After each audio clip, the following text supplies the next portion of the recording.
وزیراعظم عمران خان صاحب کا قوم سے خطاب میں نے سفر کی حالت میں سنا ہے اور متعلقہ اس سے جن پر مختلف اطراف سے کمنٹس آ رہے ہیں وہ بھی میں نے سنے ہیں۔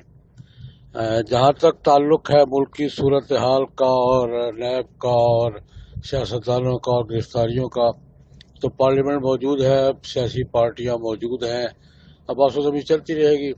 اور میرے خیال میں کوئی عام آدمی پر کوئی منظر مخفی نہیں ہے کہ کیا ہو رہا ہے اور پیچھے کون ہے اور اوپر کون ہے۔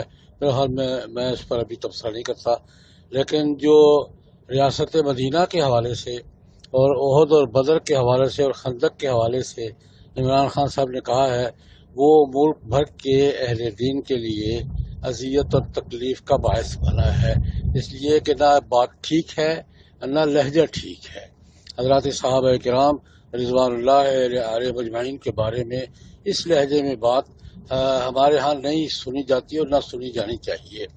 یہ اصل میرے نزدیک مجبوری ہے۔ میں پہلے بھی وزیراعظم کی ایک سابقہ تقریر کے حوالے سے عرض کر چکا ہوں کہ ہمارے جو جدید تعلیم یافتہ، بہت زیادہ جدید تعلیم یافتہ حضرات ہیں نا، ان کا سورس اسلامی تعلیمات کے بارے میں، اسلامی تاریخ کے بارے میں مغربی لٹریچر ہوتا ہے۔ یہ اسلام کی تعلیمات بھی اور اسلام کی تاریخ بھی، بدر، احد اور خندق کو بھی یہ مغرب کے لٹریچر سے پڑھتے ہیں اور مغرب یہی کچھ پڑھاتا ہے، یہی انداز سکھاتا ہے۔ میں عرض کروں گا ریاست مدینہ کے حوالے سے کہ ریاست مدینہ خان صاحب کے نزدیک تصور، ان کے ذہن میں تصور اتنا ہے کہ یہودی بھی وہاں رہتے تھے، اس کے علاوہ ان کے ذہن میں کوئی اور تصور نہیں تھا، نہیں ہے۔ یہ ان کے یہ نہیں ہے کہ ریاست مدینہ میں حدود شریعہ نافذ تھی، چور کا ہاتھ کٹتا تھا، زانی کو سنسار کیا جاتا تھا، یہ باتیں ان کے ذہن میں نہیں ہے، نہ ان کے نالج میں ہے۔ ان کے نالج میں صرف اتنی بات ہے کہ یہودی وہاں رہتے تھے، یہودیوں سے معاہدہ تھا، اور یہ بھی ادھوری بات کہ ان کو یہ تو یاد ہے کہ یہودیوں کے ساتھ معاہدہ ہوا تھا اور وہ وہاں رہتے تھے، لیکن یہ ان کے شاید نالج میں نہیں ہے کہ سن 5 ہجری کے بعد ایک یہودی قبیلہ بھی مدینہ میں نہیں تھا۔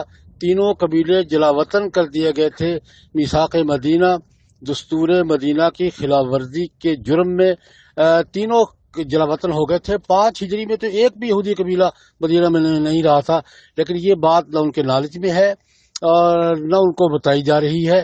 یک طرفہ باتیں، ادھوری باتیں اور اس انداز سے باتیں جیسے مغرب ان کو پڑھاتا ہے، اس انداز سے یہ باتیں کرتے ہیں۔